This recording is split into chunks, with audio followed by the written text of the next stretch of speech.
Hello students, welcome to the Shikshan University Dr. D.Y. Patil College of Computer and Business Studies. I, Professor Kishan Chawal, will going to teach you the subject of financial accounting of FY BCom of semester 1. So in this semester there are 4 units which you are going to deal, and in these 4 units, 2 units are of theory concepts and 2 units are related to numerical concepts. So now let us go to the screen and let's see our syllabus and the topics and the name of your units. Hello students, now we are going to see our financial accounting textbook. So on the screen it is visible that the textbook of your first year BCom, and it is of semester 1. You have 2 semesters in your first year BCom. So now we are going to study the financial accounting of semester 1. So your pattern has been changed last year, and according to the Savitribai Phule University, we should have to follow the credit-based system. So over here it is mentioned that CBCS pattern. So this is your front page or cover page of your textbook. This textbook is of publication of Nirali. So I will suggest you all to purchase this textbook of Nirali publication. So the name of your textbook is Financial Accounting. Financial Accounting, and I am Professor Kishan Chavan. Will teach you the financial accounting of both the semester. Now this is your front page, and this textbook cost only for rupees 165. So I will suggest you to please purchase this textbook from nearby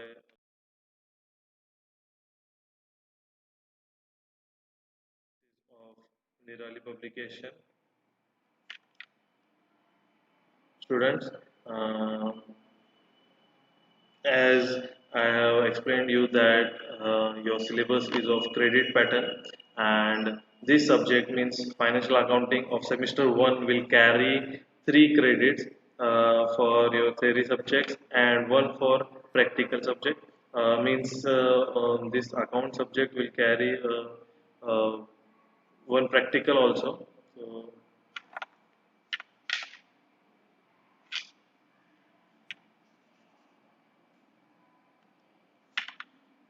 So students, as per the introduction, financial accounting, semester 1, in this chapter, in this,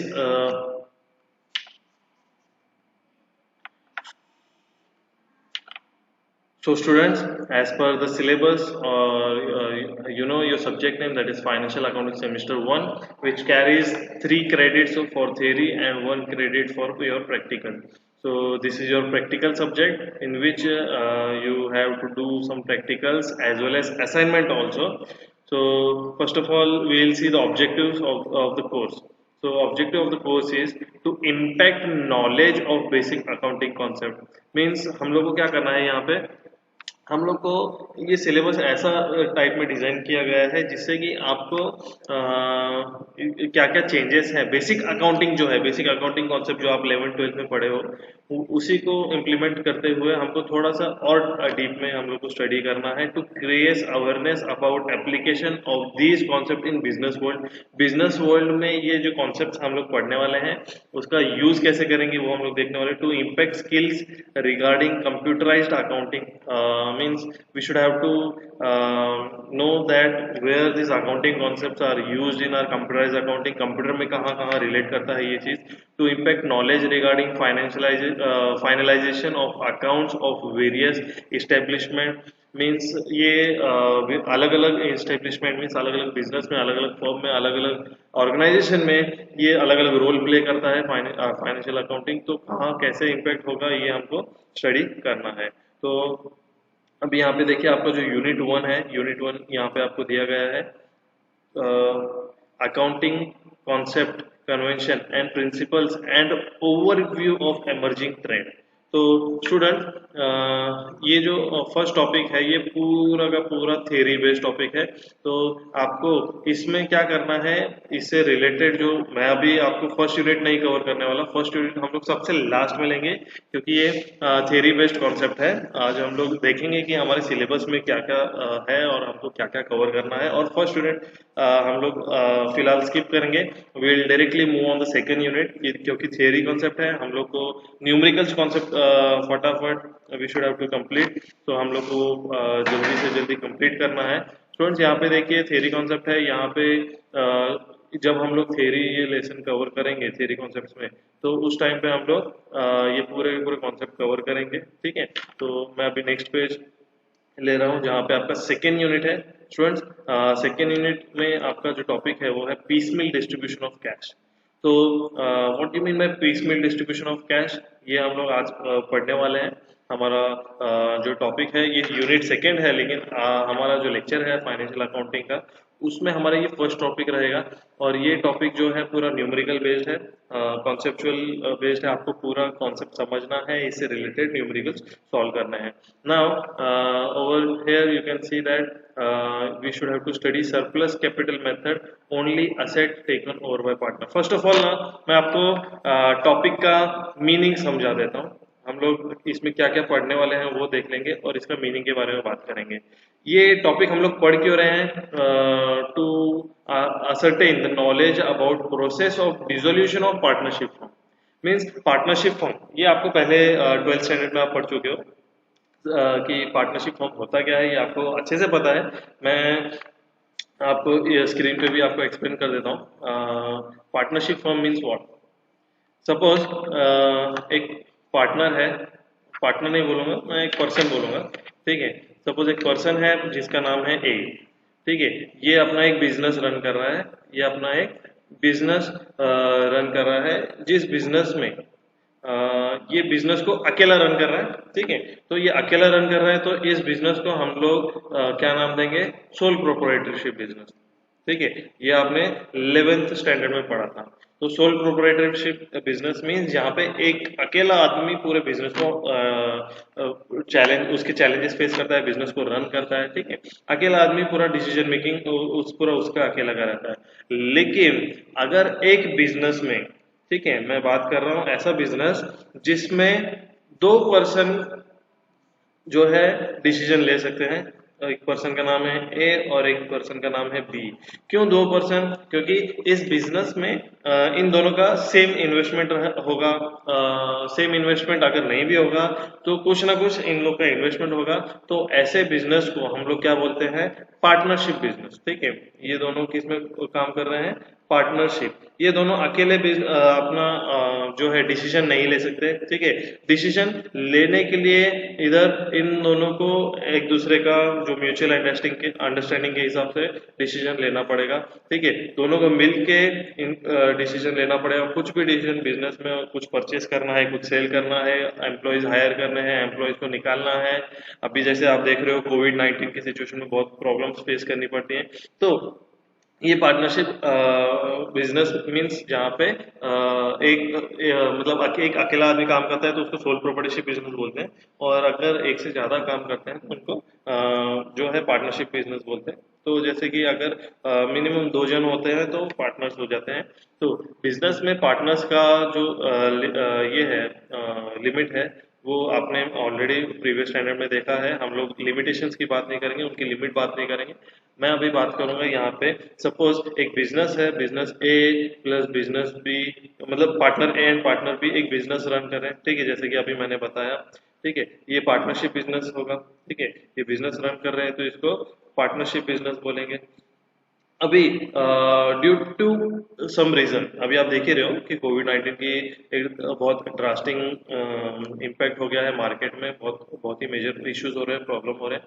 तो due to this in the condition of covid में क्या हो रहा है, business partnership में बहुत ही problems आ गए हैं, उनको बहुत ही प्रॉब्लम्स फेस करने पड़ रहे हैं। तो उन प्रॉब्लम्स की वजह से उनका जो बिजनेस है, वो बिजनेस के जो एक्सपेंसेस हैं, ठीक है। बिजनेस के जो एक्सपेंसेस हैं वो एक्सपेंसेस बियर नहीं कर पा रहे, एक्सपेंसेस को झेल नहीं पा रहे। मीन्स एक्सपेंसेस मीन्स क्या हो सकते हैं उनका, कुछ एक्सपेंसेस डायरेक्ट एक्सपेंसेस हो सकते हैं, ठीक है, और कुछ एक्सपेंसेस इनडायरेक्ट एक्सपेंसेस हो सकते हैं।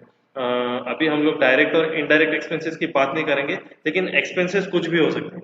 एक्सपेंसेस में क्या क्या आ सकता है, आपका जो बिजनेस रन हो रहा है, बिजनेस में आपको इलेक्ट्रिसिटी चार्जेस लग रहा है, रेंट लग रहा है, ठीक है, तो जो भी है आपको जो यहाँ पे एक्सपेंसेस लग रहे हैं, तो एक्सपेंसेस में डायरेक्ट इनडायरेक्ट की बात तो हमने की। तो इसमें हम लोग यहाँ पे जो है, जैसे मैं फॉर एग्जांपल रेंट की बात कर रहा हूँ, यहाँ पे सैलरी की बात कर रहा हूँ, ठीक है। हमारे पास कुछ एम्प्लॉयज हैं, उनकी सैलरी, अगर मैं यहाँ पे इलेक्ट्रिसिटी बिल की बात कर रहा हूँ, ठीक है, तो मैं इलेक्ट्रिसिटी एक्सपेंसेस की बात कर रहा हूँ। तो ऐसे कुछ एक्सपेंसेस हैं जो मैं बियर नहीं कर पा रहा, या जो हमारा जो पार्टनर्स हैं ए एंड बी वो बियर नहीं कर पा रहे। तो पार्टनर्स में ये थोड़ी म्यूचुअल अंडरस्टैंडिंग की वजह से पूरा का पूरा जो बिजनेस है उनका, वो क्या हो रहा है, शट हो रहा है, पूरा बिजनेस में प्रॉब्लम्स आ रहे हैं। और उस बिजनेस प्रॉब्लम्स की वजह से वो क्या कर रहे हैं, अपना जो बिजनेस है वो कोविड-19 की वजह से क्या कर रहे हैं, तो कोविड-19 की सिचुएशंस में उनको प्रॉब्लम्स फेस करनी पड़ रही है, and due to this they are shutting down the business, ठीक है, shutting down the business, business बंद कर रहे हैं। और बिजनेस बंद कर रहे हैं तो इसको अकाउंटिंग टर्म में हम लोग बोलेंगे डिसोल्यूशन ऑफ अ बिजनेस, ये जो कि आपने ऑलरेडी 12th स्टैंडर्ड में देख चुका है। तो हमने डिसोल्यूशन ऑफ अ बिजनेस तो देखा है, डिसोल्यूशन ऑफ बिजनेस से रिलेटेड अकाउंटिंग देखी है, लेकिन अभी इस चैप्टर में हमको क्या देखना है, आफ्टर डिसोल्यूशन मीन्स डिसोल्यूशन का जो प्रोसेस है वो हमको पूरी की पूरी हमको समझने हैं यहाँ पे। मीन्स हमारे पास बिजनेस में कुछ असेट्स हैं एंड कुछ लाइबिलिटीज है। मैं यहाँ पे एक लाइन खींच रहा हूँ। तो बिजनेस में कुछ असेट्स हैं एंड कुछ लाइबिलिटीज है। तो असेट्स वो होते हैं जो हमारे बिजनेस का एक पॉजिटिव पॉइंट होता है, लेकिन लाइबिलिटीज वो होती है, ठीक है, जो हम लोग बिजनेस में कुछ असेट्स हैं कुछ लाइबिलिटीज है। देखो, बिजनेस रन करने के लिए हम लोग ने बाहर से लिया होता है, ठीक है, तो ये हमारी कुछ असेट्स है कुछ लाइबिलिटीज है। मैं अभी असेट्स और लाइबिलिटीज की बात नहीं करूंगा, मैं यहाँ पे डिसोल्यूशन की बात कर रहा हूँ। डिसोल्यूशन मीन्स हम लोग बिजनेस बंद कर रहे हैं। तो बिजनेस बंद करते टाइम मेरे लाइबिलिटीज कुछ हो सकते हैं, मैंने बाहर से कुछ लोन लिया है, ठीक है, कुछ जो लोन लिया है, कुछ मेरे क्रेडिटर्स हो सकते हैं, ठीक है, जिनको मेरे को पेमेंट करना है। तो ऐसे मेरे को कुछ लाइबिलिटीज हैं, मैं यहाँ पे एक्सेट्रा करके डाल देता हूँ। लाइबिलिटीज की बहुत सारी टर्म्स हैं, हमको वो देखने नहीं है, लेकिन हम लोग क्या कर रहे हैं, यहाँ का जो एसेट है वो एसेट का जो रहेगा, हम लोग एसेट्स को सेल करेंगे, ठीक है, एसेट्स को सेल करेंगे। सेल करने के बाद उससे जो कैश आएगी, ठीक है, उस कैश से हम लोग लाइबिलिटीज का क्या करेंगे, पेमेंट करेंगे। उस कैश से हम लोग क्या करेंगे, लाइबिलिटीज का पेमेंट करेंगे। तो यहाँ पे क्या हो गया कि हम लोग असेट से लाइबिलिटीज का पेमेंट कर रहे हैं। ध्यान दीजिए, हम लोग असेट से लाइबिलिटीज, असेट सेल करके लाइबिलिटीज का पेमेंट करें, लेकिन जो असेट्स हैं उसका जो सेल हो रहा है वो एट अ टाइम नहीं हो रहा। असेट्स का जो सेल है वो एट अ टाइम नहीं हो रहा। आपको पता ही है, जैसे कि बिजनेस है, तो बिजनेस में सारी असेट्स एक साथ सेल होना बहुत मुश्किल है। अगर मैं बिजनेस की बात करूं, पार्टनर ए और बी का बिजनेस है, एक रेस्टोरेंट है, ठीक है, वो रेस्टोरेंट में कुछ चेयर्स हैं, ठीक है, रेस्टोरेंट में कुछ टेबल्स हैं, ठीक है, देन तो चेयर्स हैं, टेबल्स हैं। तो असेट्स में काफ़ी कैटेगरी आ सकती हैं। जैसे हम लोग बात करें, यहाँ पे चेयर्स है, हम लोग टेबल्स भी कंसीडर कर सकते हैं। वो रेस्टोरेंट है, तो रेस्टोरेंट में क्या क्या हो सकता है, उनका जो किचन इक्विपमेंट्स है, ठीक है, तो हम लोग यहाँ पे किचन इक्विपमेंट्स को कंसीडर कर सकते हैं।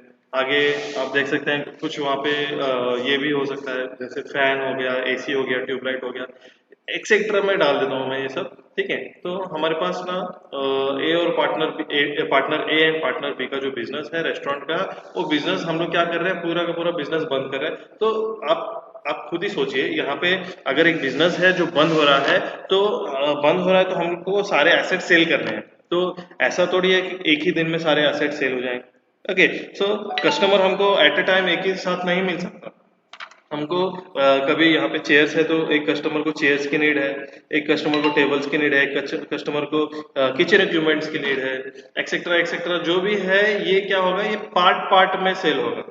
ये सेल किस में होगा, पार्ट पार्ट में सेल होगा, पार्ट सेल जिसको हम लोग बोलेंगे। ठीक है, तो इसी तरह आपका जो आप ध्यान देंगे तो आपके लेसन का नाम piece meal distribution of cash है। तो यहाँ पे मैं एक बार वापस पीछे प्रीवियस पेज पे ले रहा हूँ आपको। यहाँ पे देखिए, नहीं सॉरी, वो इसी पेज पे है। हाँ, तो यहाँ पे देखिए आपका जो लेसन है, लेसन का नाम है piece meal distribution of cash. तो piece meal distribution of cash means हम लोग पार्ट पार्ट में एसेट सेल करेंगे, और वो एसेट को पार्ट पार्ट में सेल करते करते हम लोग जैसे कैश आएगा वैसे वैसे हम लोग अपनी लाइबिलिटीज पे करेंगे। लाइबिलिटीज के बारे में हमने बात की थी। लाइबिलिटीज में कुछ भी हो सकता है। लाइबिलिटीज में मतलब जैसे कि मेजर जैसे लोन होता है, कहीं बैंक से हमने लोन लिया है, कुछ क्रेडिटर्स है जिनसे हमने कुछ पैसा लिया है उसका पेमेंट करेंगे। तो जैसे जैसे कैश आएगा वैसे वैसे हम लोग पेमेंट करते जाएंगे। और वो क्या कैसे होगा, पीसेस में होगा। सेल पार्ट पार्ट में हो रहा है, ठीक है, सेल पीसेस में हो रहा है। तो जैसे कैश आएगा वैसे कैश हम लोग पीसेस में पेमेंट करेंगे। तो इसको हम लोग बोलेंगे piecemeal distribution of cash. तो स्टूडेंट्स ये था हमारे फर्स्ट यूनिट का इंट्रोडक्शन। हम लोग सेकेंड और सॉरी सेकेंड यूनिट का इंट्रोडक्शन। हम लोग थर्ड और फोर्थ यूनिट का भी नाम वगैरह देख लेते हैं। वो जो कि हमको अभी स्टडी नहीं करना, ठीक है, लेकिन आपको जानना जरूरी है आपके सिलेबस में क्या क्या है। अभी हम लोग पीसमिल डिस्ट्रीब्यूशन ऑफ जो कैश है उसके बारे में हम लोग और डीप में स्टडी करने वाले हैं। ठीक है, आपको इंट्रोडक्शन तो पता चल गया पीसमिल डिस्ट्रीब्यूशन में क्या होता है। अभी थर्ड जो यूनिट है आपका, जो कि मैं बाद में आपको पढ़ाने वाला हूँ, ये अकाउंट्स फ्रॉम इनकॉर्पोरेट रिकॉर्ड्स और सिंगल एंट्री। इसका मीनिंग क्या होता है, लेसन में क्या दिया है, हमको क्या स्टडी करना है, वो आपको अभी स्क्रीन में आप चाहिए तो आप यहाँ से स्टडी डीप कर सकते हो, स्टडी कर सकते हो, रीड कर सकते हो। टेक्स्ट बुक होगी तो टेक्स्ट बुक ओपन करके आप देख सकते हो।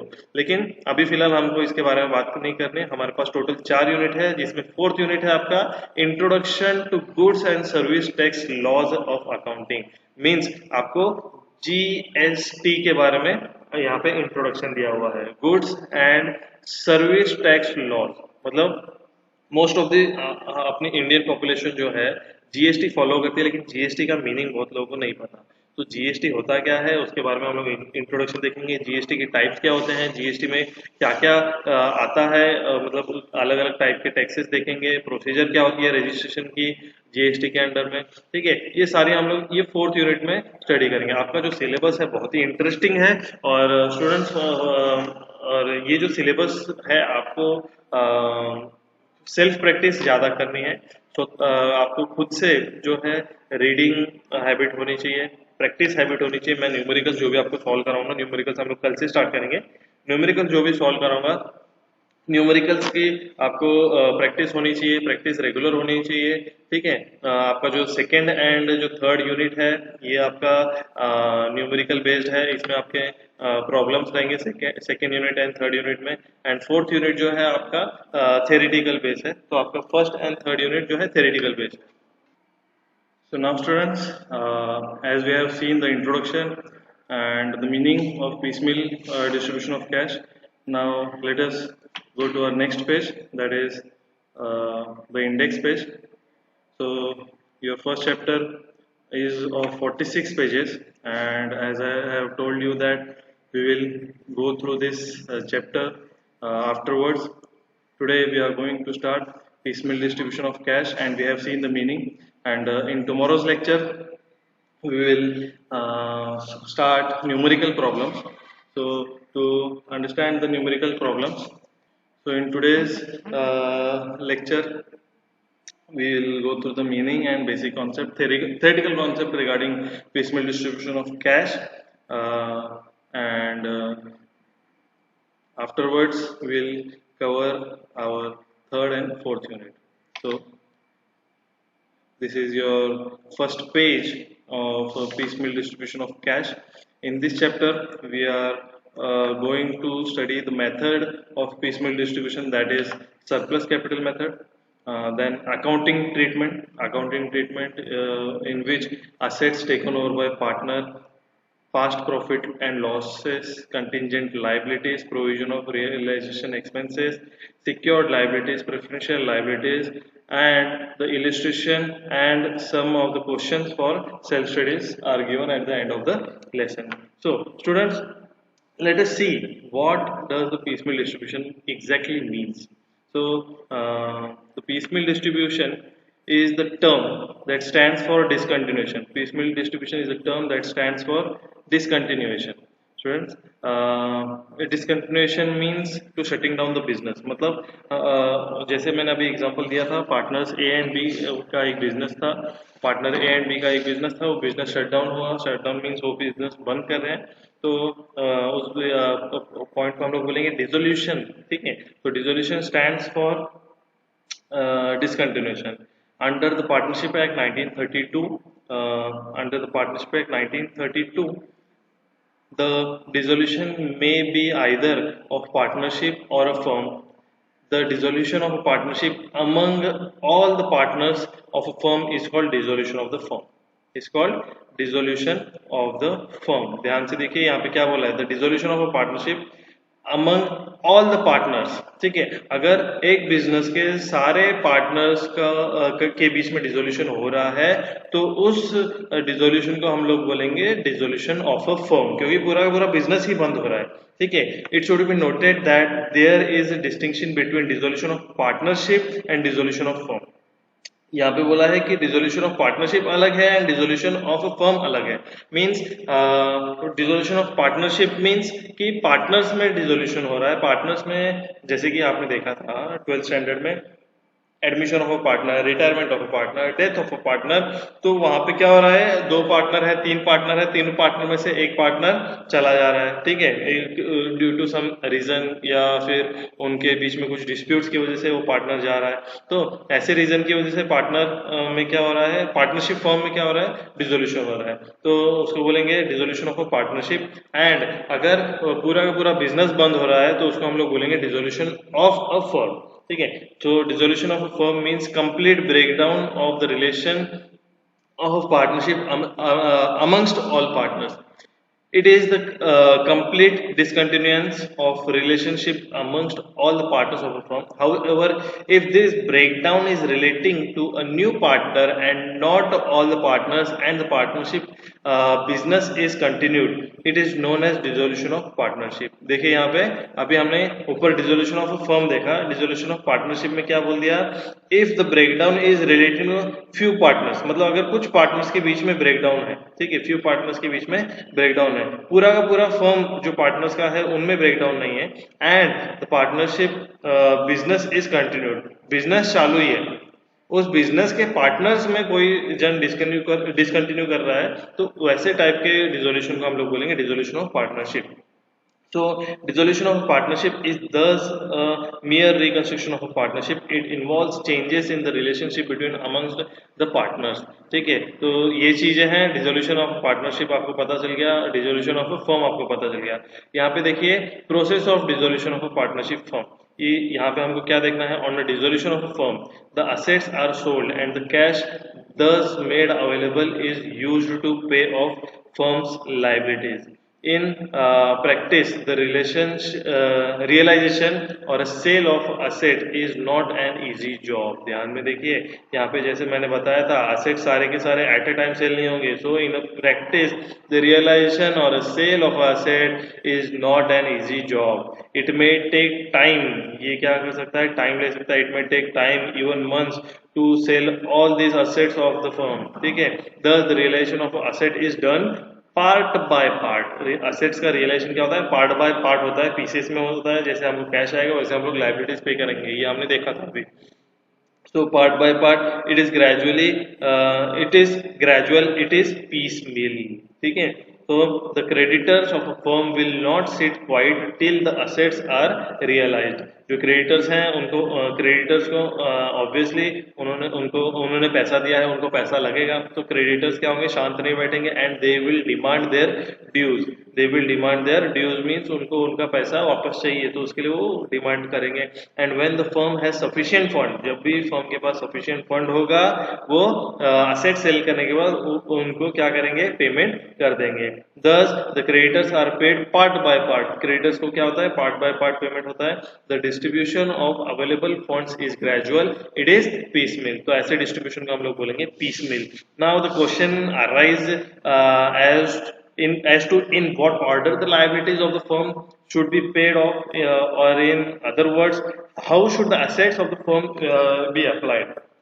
In all examples, when we have seen in simple dissolution, we have assumed that realization of assets and settlement of debts, ये line ध्यान से देखिए, we have assumed that realization of assets and settlement of debts and partners accounts took place on the same day, that is the day from the firm was dissolved। this assumption is however impractical। मतलब एक ही दिन में सारे asset cell करके सारी liabilities payment करना बहुत ही impossible है, तो इसी के लिए ये इम्प्रैक्टिकल है। प्रैक्टिकली देखेंगे तो असेट्स को सेल करने में टाइम लगता है, ठीक है। तो यहाँ पे देखिए लाइबिलिटीज को है अलग अलग कैटेगरीज में क्लासिफाई किया गया है, ठीक है। तो यहाँ पे जो फर्स्ट कैटेगरी आपको दी गई है, अगर आपको स्क्रीन में दिख रहा है तो यहाँ पे देखिए एक्सटर्नल लाइबिलिटीज है कुछ, दूसरा है internal liabilities and third one is capital account of all partners, capital account of partners. तो ये ऐसे टाइप की लाइबिलिटीज हैं जिनका पेमेंट करना होता है, कुछ इंटरनल कुछ एक्सटर्नल और कुछ कैपिटल अकाउंट्स के रिलेटेड पेमेंट। तो इंटरनल क्या होता है, एक्सटर्नल क्या होता है, देखें यहाँ पे। तो अगर हम बात की जाए एक्सटर्नल लाइबिलिटीज की, तो external liabilities consist of preferential and others. In under preferential there are government dues, labour dues and realisation expenses. अभी रियलाइजेशन एक्सपेंसेस मीन्स असेट बेचते टाइम हमको जो भी एक्सपेंसेस खर्चा आता है, जो भी एक्सपेंसेस आते हैं उसको हम लोग रियलाइजेशन एक्सपेंसेस बोलते हैं। Mean these expenses relates to the expenses, यहाँ पे लिख देता हूं मैं, expenses related to sale of asset. Means इसका एग्जांपल भी दे देते हैं हम लोग। अभी देखिए मेरा असेट है, असेट को सेल करने के लिए मीन्स मेरे पास फर्नीचर है, मेरे पास जैसे मैंने बताया था आपको टेबल है, चेयर है, ये सब मेरे को सेल करना है। सेल करने के लिए एक कस्टमर आया, बोला मेरे को 50 चेयर्स चाहिए आपके रेस्टोरेंट की। तो मैं क्या करूँगा, वो 50 चेयर्स उनको दे दूंगा और मैं क्या करूँगा 50 चेयर्स को जो है रेस्टोरेंट से बाहर निकलवाने के लिए मैंने एक आदमी रखा। उस आदमी को मैं पेमेंट कर रहा हूँ, उसको बोल रहा हूँ कि ये 50 चेयर्स मेरे को बाहर निकल के दे, I will pay you 200 rupees. तो जो 200 रुपीज मैं वो पर्सन को दे रहा हूँ, वो 200 रुपीज मेरा एक्सपेंसेस हो गया। वो सेल करने के लिए मुझे कुछ तो खर्चा करना पड़ा, ठीक है। तो ऐसे एक्सपेंसेस को बोलूंगा expenses related to sale of assets means realisation expenses. आगे देखिए अदर जो लाइबिलिटीज है, अदर लाइबिलिटीज में कुछ लाइबिलिटीज सिक्योर्ड है, कुछ अनसिक्योर्ड है। लाइबिलिटीज कुछ भी हो सकती है। सिक्योर्ड लाइबिलिटीज मीन्स तुम्हारा आपका लोन वगैरह हो गया, बैंक लोन वगैरह लिया है। अनसिक्योर्ड लाइबिलिटीज मीन्स आपके डिबेंचर्स हो गए, ठीक है। ऐसे टाइप के बहुत सारे होते हैं जो हम लोग आगे देखने वाले। लाइबिलिटीज में जो नेक्स्ट है आगे है आपको इंटरनल लाइबिलिटीज बोला है। Internal liabilities mean loan from partner. आपका जो partner A and partner B है, तो पार्टनर ए ने बी से लोन लिया है, ठीक है। ए ने क्या किया है, बी से लोन लिया है। तो जो लोन है ए ने बी से लिया है उसका रीपेमेंट करना पड़ेगा बी को, ठीक है। तो उसका रीपेमेंट करेगा कौन, ए करेगा किसको, बी को। तो ये लाइबिलिटीज है जो बी से लोन लिया है उसको रीपेमेंट करना पड़ेगा, ये हो गया इंटरनल लाइबिलिटीज। आगे जो है कैपिटल अकाउंट मींस पार्टनर्स जो है, partner A and partner B, ये कुछ अमाउंट लेके आए हैं बिजनेस स्टार्ट करने के लिए, जिसको हम लोग कैपिटल्स बोलेंगे। कैपिटल्स को भी हम लोग को पेमेंट करना पड़ेगा, ठीक है। तो कैपिटल अकाउंट में कैपिटल्स के पेमेंट रहेंगे। ऐसे टाइप के जो है लाइबिलिटीज को बाइफर्केशन किया गया है। तो the liabilities are of 3 types, that is external, internal and capital account. And external liability is further classified as preferential liability and other liabilities. And preferential liabilities are government dues, labor dues, realization expenses. Government dues means any sum of amount which is we have to pay to government, that is tax, income tax, and other type of dues can be occur over there. Then labor dues means if some amount is left to pay to labor, then we should have to clear that due. And and realization dues, I have explained the concept of realization dues where I have written over there on the screen, that is expenses related to sale of asset. And on the other side, liabilities can be internal also. So internal liabilities are loan from partners. Loan from partners, over here I have explained that the loan can be partner can take loan from the other partner. So over in this case, A have taken the loan from B and A should repay that loan. So this is called as internal liabilities. And third one is capital account. And after all, after payment, after making the payment of all the liabilities, we should have to pay the remaining amount to the partner's capital. Okay, so I hope I made myself clear over here. Now let us see the next page, that is order of payment. हमको जो payment है, payment कैसे करना है, payment करते time हमको क्या क्या कौन सा पेमेंट्स को प्रायोरिटी देनी है. ठीक है, मैं आपको डायरेक्टली स्टेप्स बता रहा हूँ कि पेमेंट आपको करते टाइम क्या क्या ध्यान में रखना है, क्या क्या ध्यान में रखते हुए आपको पेमेंट करना है. So over here you have given some steps for repayment, making the payment or distribution of the cash. So while making the payment, that is distribution of available cash among various claimants, the following steps should be followed. हमको नीचे दिए गए steps को follow करना है. Step number 1, first we should have to pay the realization expenses. Realization expenses if provided means अगर कुछ realisation expenses हैं, हमको सबसे पहले उसका पेमेंट करना है. जैसे कि फॉर एग्जांपल मैंने आपको बताया कि कुछ सपोज मेरा रेस्टोरेंट था, रेस्टोरेंट में मेरा पूरा सामान मैं सेल कर रहा हूँ और एक कस्टमर है जो बेंगलोर में रहता है, हम महाराष्ट्र में हैं. तो वो कस्टमर को वो इक्विपमेंट्स चाहिए क्योंकि वो थोड़े कॉस्टली हैं और मैं जो रेट में सेल कर रहा हूँ वो उनको जो है